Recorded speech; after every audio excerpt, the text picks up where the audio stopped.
नमस्कार दोस्तों, आज हम बात करने वाले हैं थियरी ऑफ मशीन्स के एमसीक्यू क्विज़ के बारे में। आज का हमारा जो टॉपिक है वो है सिंपल मैकेनिज़्म। तो दोस्तों जल्दी से हम आज की क्विज़ शुरू करते हैं। तो हमारा जो पहला क्वेश्चन है उसके पहले हम आपका जो मोबाइल है वो आपको लैंडस्केप में कर दीजिए तो आपको ईज़िली एमसीक्यू दिख सकते हैं। पहला क्वेश्चन हमारा आएगा, क्वेश्चन नंबर 1 है, in reciprocating steam engine which of the following form a kinematic link. यहाँ पे जो ऑप्शन दिए हुए हैं उसमें से कौन सा जो कंपोनेंट के बीच में काइनेमेटिक लिंक बनती है उसके बारे में आपको बोलना है। तो मैं आपको बता दूं उसका जो आंसर है उसका आंसर आएगा क्रैंक शाफ्ट एंड फ्लाईव्हील। क्योंकि काइनेमेटिक लिंक किसे बोलते हैं दोस्तों? काइनेमेटिक लिंक यानी जो दो कंपोनेंट के बीच में कोई मोशन ना होती हो तो उसको हम काइनेमेटिक लिंक बोलते हैं। पिस्टन और सिलेंडर के बीच में मोशन होती है तो उसको हम काइनेमेटिक लिंक नहीं बोल सकते, उसको काइनेमेटिक पैर बोलते हैं। यहाँ पे दीजिए क्रैंक शाफ्ट और फ्लाईव्हील के बीच में कोई मोशन नहीं है, इसके लिए हम इसको क्या बोलेंगे? काइनेमेटिक लिंक बोलेंगे। हमारा जो दूसरा क्वेश्चन है वो ये रहा कि the motion of the piston in the cylinder of the steam engine is example. Piston की जो मोशन है सिलेंडर के अंदर वो कैसा एग्जाम्पल है? दोस्तों यहाँ पे आपके क्वेश्चन ऑप्शन दिख रहे हैं, यहाँ पे कंप्लीटली कंस्ट्रेंट मोशन है, इनकम्प्लीटली कंस्ट्रेंट मोशन है, सक्सेसफुली कंस्ट्रेंट मोशन है। तो दोस्तों इसका जो आंसर है आंसर आएगा कंप्लीटली कंस्ट्रेंट मोशन। अब आप बोलोगे सर इस तीनों का मीनिंग क्या होता है? तो मैं तीनों का मीनिंग समझा देता हूँ आपको। कंप्लीटली कंस्ट्रेंट मोशन उसका मीनिंग होता है कि आपकी जो कोई दो कंपोनेंट के बीच में जो मोशन होती है वो कोई एक ही डायरेक्शन में होती है, वेल डिफाइंड पाथ में होती है, तो उसको बोलते हैं कंप्लीटली कंस्ट्रेंट मोशन। अगर दो कंपोनेंट के बीच में जो मोशन होती है वो कोई एक फिक्स नहीं होती, वो रोटेट भी हो सकती है, वो आगे पीछे भी हो सकती है, वो कोई भी मोशन हो सकती है, कोई एक मोशन नहीं होती है, तो उसको बोलते हैं इनकम्प्लीटली मोशन। अगर कोई कंपोनेंट की मोशन दो डायरेक्शन में होती है तो उसको हम क्या करते हैं? बाहर से कोई फोर्स देते हैं और क्या करते हैं? उसकी जो मोशन को हम कंट्रोल करते हैं और कोई एक ही डायरेक्शन में मोशन कर सके ऐसा बनाते हैं हम, तो उसको बोलते हैं सक्सेसफुली कंस्ट्रेंट मोशन। तो यहाँ पे पिस्टन की जो मोशन सिलेंडर के अंदर है वो कैसी होगी? सिर्फ रेसिप्रोकेट ही होगी, वो रोटेट नहीं हो सकती। इसके लिए उसको क्या बोलेंगे? Completely constraint motion. हमारा जो थर्ड क्वेश्चन यहाँ पे आपकी स्क्रीन पे दिख रहा है वो है the motion transmitted between the teeth of gear is match. जो गियर दो गियर के बीच में जो मोशन होती है वो मोशन कैसी होती है? Sliding motion, rolling motion, may be rolling और sliding depending on the team shape of the teeth, या फिर पार्टली स्लाइडिंग और पार्टली रोलिंग में। बहुत सारे लोग, बहुत सारे स्टूडेंट इसी क्वेश्चन में कंफ्यूज हो जाते हैं। तो आपको याद रखना है दो गियर के बीच में जो मोशन होती है वो कैसी होती है? पार्टली स्लाइडिंग भी होती है और रोलिंग भी होती है। इसके लिए आपको आंसर लिखना है ऑप्शन डी, पार्टली स्लाइडिंग और पार्टली रोलिंग। चलो हमारा जो फोर्थ क्वेश्चन है वो ऐसा है, the cam and follower without spring, यहाँ पे मेंशन मैंने किया हुआ है क्या? विदाउट स्प्रिंग फॉर्म वो कैसी पेयर बनाता है? कैम और फॉलोअर स्प्रिंग के बिना। तो यहाँ पे आपको ऑप्शन दिख रहा है, lower pair, higher pair, self closed pair और फोर्स क्लोज्ड पेयर। तो आंसर आएगा सेल्फ क्लोज्ड पैर। मैं यहाँ पे कैम फॉलोअर की आपको फिगर दिखा देता हूँ। यहाँ पे देखिए भाई, कैम और फॉलोअर अगर स्प्रिंग नहीं होगी तो दोनों एक दूसरे के साथ ऐसे ही अटैच होने वाले हैं। ओके, कोई दोनों को अटैच करने के लिए फोर्स लगाना नहीं पड़ेगा, बाहर से कोई फोर्स देने की जरूरत नहीं है। तो उसको कैसा होगा? कैसा जो है पैर बोलते हैं? Self close. अगर भाई उसको ज्वाइन करने के लिए बाहर से फोर्स लगाना पड़ता है, भाई आपकी मम्मी आपको पढ़ाने के लिए बार बार फोर्स करती है, भाई पढ़ने बैठ फोर्स लगाती है, और उसके बाद आप पढ़ने बैठते हो, तो कैसी पैर हुई? फोर्स क्लोज पैर। तो ये लोअर पैर और हायर पैर क्या है अब आप पूछोगे? तो लोअर पैर और हायर पैर, अगर मान लो आप जो जमीन पे आप सो गए हो, लेट गए हो, तो आपकी जो बॉडी है, तो आपकी जो बॉडी जो है वो नीचे जमीन के साथ पूरी सरफेस कांटेक्ट में आएगी, आपकी बॉडी का एरिया कांटेक्ट में आएगा। तो उसका मीनिंग आपका दो सरफेस के बीच में, दो कंपोनेंट के बीच में अगर सरफेस और एरिया कांटेक्ट में आ रहा है तो उसको लोअर पैर बोलेंगे। अगर दो सरफेस, अगर आप खड़े हो जाओ, अगर आप ज़मीन पे खड़े हो, तो आप आपकी आपकी जो बॉडी है और ज़मीन के बीच में सिर्फ़ एक पॉइंट और एक लाइन कांटेक्ट ही होगा, तो उसको हम कैसी पेयर बोलोगे? हायर पेयर बोलो। सब आप बोलोगे सर कि यहाँ पे कैम और फॉलोअर के बीच में भी हायर पेयर बनेगी ना, क्योंकि ये दोनों के बीच में लाइन और पॉइंट कॉन्टैक्ट है। तो जी हाँ दोस्तों, इस ऑप्शन के अंदर दोनों आंसर आ सकते हैं। हायर पेयर भी लिख सकते हो और सेल्फ क्लोज पेयर भी लिख सकते हो। ओके, भाई कई सारी बुक में मिस्टेक है, लेकिन आप दोनों आंसर इसमें आ सकते हैं। ओके, तो क्वेश्चन नंबर 5 की ओर आगे चलते हैं हम। क्वेश्चन नंबर 5 ये रहा, अब ball and socket joint form. Ball और सॉकेट का जो जॉइंट है वो कैसी पेयर बनाएगी? Turning pair, rolling pair, sliding pair, spherical pair. तो दोस्तों ये जो जॉइंट है वो स्पेरिकल पेयर बनाएगा। ऐसा जो जॉइंट होता है उसको हम स्पेरिकल पेयर बोलते हैं। भाई आपने गाड़ी के अंदर देखा हुआ है, जो साइड जो मिरर ग्लास होता है ना, उसको आप अंदर से एडजस्ट करते हो ना, उसके अंदर भी ऐसा जॉइंट होता है। तो बॉल और सॉकेट के अंदर आएगा स्पेरिकल पेयर बनाता है दोनों। क्वेश्चन नंबर 6 है हमारा, the lead screw of the lathe with a nut form. भाई स्क्रू आया तो स्क्रू कैसी पेयर बनाती है? ओके, वो तो आपको पता ही होना चाहिए कि sliding pair, rolling pair, screw pair या टर्निंग पेयर। भाई स्क्रू आएगा तो स्क्रू में आंसर क्या आएगा? Screw pair. आपको यहाँ पे फिगर में दिख रहा है, स्क्रू और नट के बीच में स्क्रू पेयर बनेगी। ओके, इजी क्वेश्चन है हमारा। क्वेश्चन नंबर 7 की ओर आगे बढ़ते हैं। भाई आपको मजा आ रहा है ना? ओके, मुझे कमेंट में लिखते रहिएगा आपका जो भी फीडबैक हो वो। ओके, और आपको पूरा वीडियो देखना है, तभी आपको कोई भी एमसीक्यू छूटना नहीं चाहिए, नहीं तो एग्जाम के पे मार्क कट जाएंगे। ओके, क्वेश्चन नंबर 7 में देखिए, when the element of the pair are kept in contact by the action of external force. मैंने आगे बात की थी, पढ़ाई वाली बात की थी, याद आ रही है कि मैंने बोला था कि भी कि आपको पढ़ाने के लिए कोई एक्सटर्नल फोर्स लेके बैठाया जाता है तो उसको कैसी पेयर बोलते हो? उसको बोलते हैं फोर्स क्लोज्ड पेयर, क्योंकि उसको बिठाने के लिए फोर्स लगाया हुआ है। ओके, तो कैम और फॉलोअर में अगर स्प्रिंग लगी होगी तो उसको बोलते हो फोर्स क्लोज। अगर स्प्रिंग नहीं लगी हुई है तो उसको बोलते हैं सेल्फ क्लोज पेयर। ओके, हमारा क्वेश्चन नंबर 8 की ओर आगे बढ़ते हैं। क्वेश्चन नंबर 8 है हमारा, which of the following is the turning pair. भाई इसमें से कौन सी पेयर टर्निंग पेयर का एग्जाम्पल है? भाई ये इसमें देखिए, लास्ट से मैं शुरू करता हूँ। बॉल और सॉकेट आप पढ़ चुके, लीड स्क्रू भी आप पढ़ चुके हो, तो बाकी रहा ये दोनों। भाई पिस्टन और सिलेंडर की जो पैर होती है वो रेसिप्रोकेटिंग मोशन करता है, तो उसकी टर्निंग पैर तो बनती नहीं है। तो साफ्ट और कॉलर, भाई इसके अंदर एक रोटेट होता हो ना, तो उसको बोलते हो टर्निंग पैर। मैं यहाँ पे आपको फिगर भी दिखा देता हूँ, तो उसका आंसर बी आएगा। ये जो साफ्ट है, इसके दोनों साइड जो कॉलर लगी हुई है, तो उसकी जो पैर बनेगी वो कैसी बनेगी? उसकी पैर टर्निंग पैर बनेगी। याद रहेगा दोस्तों, मैं आपको फिगर भी दिखा रहा हूँ जहाँ जहाँ जरूरत पड़ती है वहाँ के लिए। ओके, क्योंकि आप भूल ना जाओ, इसके लिए आपके मगज में फिट हो जाए इसके लिए। A combination of kinematic pair joined in a such a way that the relative motion between the link is completely constrained is called। भी यहाँ पे क्वेश्चन देखिए कि काइनेमेटिक जो पेयर होती है, तो काइनेमेटिक पेयर को ज्वाइन किया जाता है such a way that the relative motion between the link is completely constant. तो ऑप्शन दे रहा हूँ मैं आपको, स्ट्रक्चर बनेगा, मैकेनिज्म बनेगा, चेन बनेगी या इन्वर्जन बनेगा। तो दोस्तों आप एक चीज याद रख दीजिए, पहले क्या बनेगी? पहले कौन आया? पहले लिंक बनेगी। लिंक को ज्वाइन करोगे तो क्या बनेगा? पैर बनेगी। फिर पैर को ज्वाइन करेंगे तो क्या बनेगा? चेन बनेगी। तो इसमें आंसर चेन आएगा, क्योंकि पैर को हम ज्वाइन कर रहे हैं। तो पैर को ज्वाइन करेंगे तो आंसर आएगी चेन आएगी। ओके, अगर काइनेमेटिक चेन है, उसमें से कोई एक लिंक में क्या कर देता हूँ? फिक्स कर देता हूँ, तो क्या बनेगा? उसका इन्वर्जन बनेगा।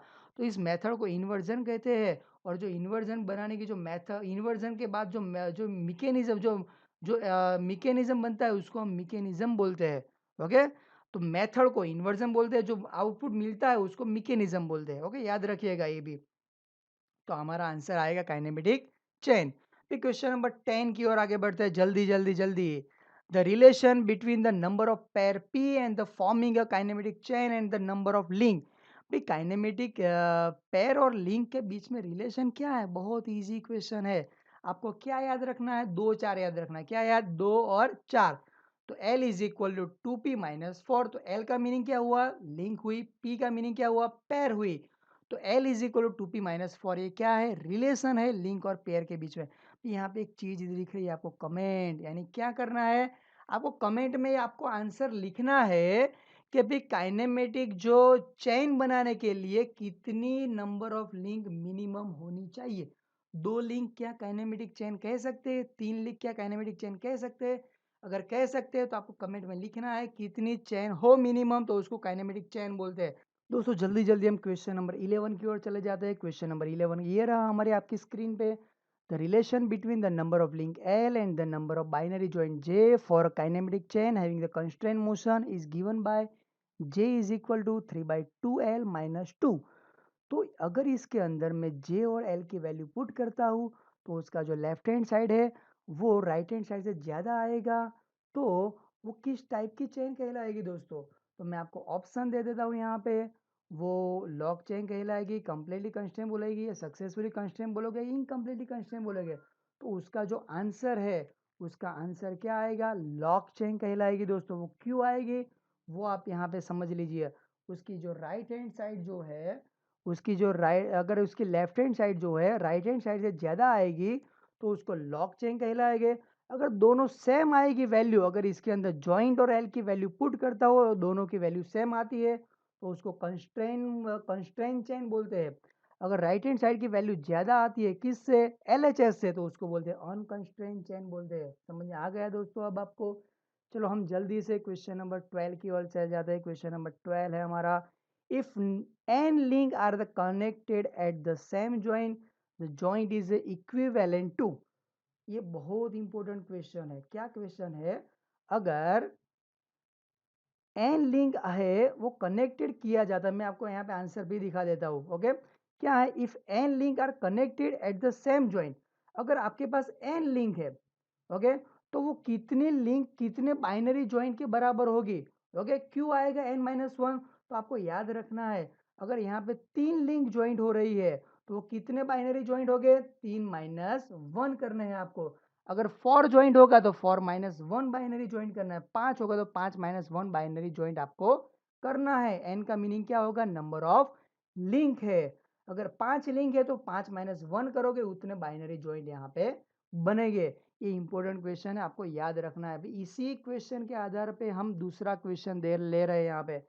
इन a kinematic chain a quaternary joint is equal. Quaternary joint का मीनिंग क्या होता है? जिस जगह पे 4 लिंक ज्वाइन हो रही है उसको बोलते हैं क्वाटरनरी ज्वाइंट। ओके, तो आपको आंसर आपको आना ही चाहिए क्योंकि मैंने अगले क्वेश्चन में यही समझाया हुआ था आपको। क्या आएगा? By 3 binary joint. कैसे? अगर 4 लिंक ज्वाइन हो रही है तो आपको क्या करना है? 4 माइनस 1 कर देना है, यानी n माइनस वन बाइनरी। जितनी लिंक जहाँ पे ज्वाइन हो रही हो उसमें से एक माइनस कर दो, उतने बाइनरी ज्वाइन बन जाएंगे। चलो जल्दी से क्वेश्चन नंबर 14 में चले जाते हैं। फिर क्वेश्चन नंबर 14 ऐसा कहता है कि in a four bar linkage if the length of the shortest and longest and the other two link are denoted by the S L P and Q, then it would result in a Grashof linkage. कौन सा ग्रेसोफ criteria बोला जाता है? तो ग्रेसोफ criteria ऐसा बोलता है कि अगर स्मॉलेस्ट लिंक एस है, लार्जेस्ट लिंक एल है, बाकी के दो लिंक पी और क्यू है, तो ग्रेसोफ क्राइटेरिया के हिसाब से इसमें से कौन सी फॉर्मूला सही है? तो आंसर आएगा L plus S is equal to less than P और क्यू। इसका मीनिंग क्या हुआ? जो आपकी छोटी से छोटी जो लिंक है और बड़ी से बड़ी जो लिंक है उस दोनों लिंक का एडिशन करोगे आप, तो वो बाकी के जो लिंक है उसके जो लेंथ का एडिशन से कम होना चाहिए, तभी तभी तभी आपका मैकेनिज्म पॉसिबल है दोस्तों। ओके, समझ में आ गया? चलो हम क्वेश्चन नंबर 15 की ओर चले जाते हैं। क्वेश्चन नंबर 15 है हमारा, a kinematic chain is known as the mechanism. भाई काइनेमेटिक चेन को मैकेनिज्म कब बोलोगे? क्या उसकी एक लिंक फिक्स हो, कोई लिंक फिक्स ना हो तब, या एक लिंक या दो लिंक या सारे लिंक फिक्स हो? भैया एक चीज याद रखिए, तो मैकेनिज्म कब बनता है? चेन में से उसकी कोई भी एक लिंक फिक्स हो ना, तब वो चेन में से क्या बन जाता है? मैकेनिज्म बन जाता है। याद रहेगा दोस्तों? चलो क्वेश्चन नंबर 16 की ओर चले जाते हैं हम। क्वेश्चन नंबर 16 ये रहा आपकी स्क्रीन पे। ग्रुबलर क्राइटेरिया। कौन सा? ग्रुबलर, नॉट द ग्रेसोफ। भाई वो आगे वाला ग्रेसोफ था, ये ग्रुबलर है। भाई ग्रुबलर क्राइटेरिया ये कहता है कि भाई डिग्री ऑफ फ्रीडम के लिए उसका इक्वेशन क्या आएगा? तो उसका इक्वेशन क्या है ग्रुबलर क्राइटेरिया वो आपको लिखना है, तो ये याद रखिए। तो यहाँ पे याद रखना है ग्रुबलर क्राइटेरिया जो है वो आएगा n is equal to 3l-1 - 2j। n का मीनिंग क्या हुआ? Degree of freedom. Degree of freedom यानी कि भाई कितनी उसकी मोशन पॉसिबल है। तो अगर मैं यहाँ पे लिंक जो है, अगर यहाँ पे मैं लिंक की जो जितने लिंक है मैकेनिज्म मैं यहाँ पे रख दूंगा, जितने जॉइंट है मैं यहाँ पे रख दूंगा, तो ये जो ग्रुबलर क्राइटेरिया मुझे बता देगा ये इक्वेशन कि उसकी कितनी डिग्री ऑफ फ्रीडम पॉसिबल है। चलो भाई जल्दी से क्वेश्चन नंबर 17 और जल्दी जल्दी इसके बाद 3 क्वेश्चन बाकी रह गए हमारे। क्वेश्चन नंबर 17 की ओर जाते हैं। तो क्वेश्चन नंबर 17 ऐसा बोलता है the mechanism form a structure when the number of degree of freedom. भाई मैकेनिज्म स्ट्रक्चर कब कहलाएगा कि उसकी कितनी डिग्री ऑफ फ्रीडम होनी चाहिए। भाई मैं आपको बता दूं स्ट्रक्चर यानी क्या। भाई आप जो हाईवे पे चाहते हो ना, तो वहां पे जो ब्रिज होता है ना, वो ब्रिज स्ट्रक्चर है। भाई उसकी कोई डिग्री ऑफ फ्रीडम होती है? ऐसा होता है भाई ब्रिज भाई एक्स में मोशन कर, भाई ब्रिज कोई मोशन नहीं कर पाता। वो एक स्ट्रक्चर है, वो फिक्स है, उसकी कोई मोशन नहीं हो, उसकी कोई डिग्री ऑफ फ्रीडम नहीं है। तो आंसर क्या आएगा? जीरो। बड़ा अक्षर में मैंने जीरो लिखा हुआ है। तो मैकेनिज्म स्ट्रक्चर कब बनेगा? जब उसकी डिग्री ऑफ फ्रीडम कैसी रहेगी? जीरो रहेगी दोस्तों। क्वेश्चन नंबर 18 है हमारा। In for bar chain mechanism जो मैंने फिगर में दिखाया हुआ है, उसकी कितनी लिंक टर्निंग होगी, कितनी लिंक स्लाइडिंग होगी, कितनी लिंक उसकी स्लाइडिंग होने वाली, वो आपको यहाँ पे लिखना है। तो उसके चारों चार जो लिंक है ना, उसकी चारों लिंक जो है वो कैसी होगी? टर्निंग पेयर होने, कोई भी लिंक स्लाइडिंग नहीं होने वाली है। तो आपको आंसर लिखना है स्लाइडिंग पेयर नहीं, उसकी each of the four pair is a turning pair. तो आंसर ए लिखना है आपको। Each of the four pair is a turning pair, उसकी चारों चार पेयर कैसी होगी? टर्निंग पेयर होने वाली है। ओके। अब मुझे कमेंट में आपको लिखना है कि फॉरबार चेयर मैकेनिज्म के इन्वर्जन के जो नाम है ना, वो आपको कमेंट में लिखना है। चलो जल्दी जल्दी सेकंड लास्ट क्वेश्चन आ गया हमारा। Which of the following is the inversion of single slider crank. ये सिंगल स्लाइडर जिसकी एक ही लिंक स्लाइड होती है उसको सिंगल स्लाइडर बोलते हैं।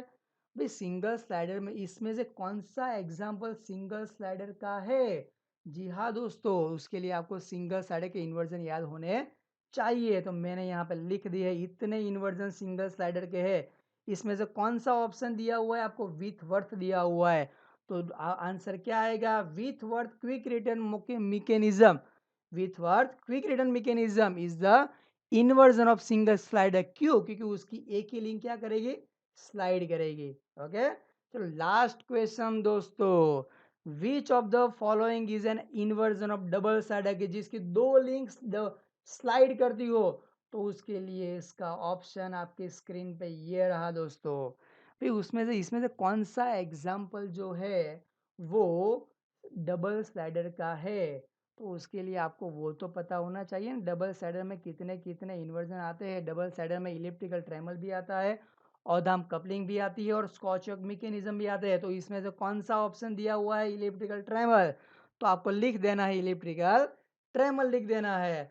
तो ये लास्ट क्वेश्चन बहुत इंपॉर्टेंट है। Okay, thank you very much दोस्तों। अगर आपको इसमें से कोई भी चीज़, आपको कोई भी फीडबैक देना हो, ओके सर आप ये चीज़ पढ़ा फिर से समझाइए, तो आप मुझे कमेंट में लिख दिए, मैं उसका आंसर दूंगा। अगर आपको मेरी ये चैनल अच्छी लगती है, मेरे वीडियो अच्छे लगते हैं, तो मेरी चैनल को लाइक कीजिए, सब्सक्राइब कीजिए और बहुत सारा शेयर कीजिए। हम अगले एपिसोड में, अगले वीडियो में मिलेंगे एक नए टॉपिक के, थियोरी और सब्जेक्ट के नए टॉपिक के साथ मिलने वाला है। तब तक अपना बहुत ख्याल रखिए दोस्तों। नमस्कार।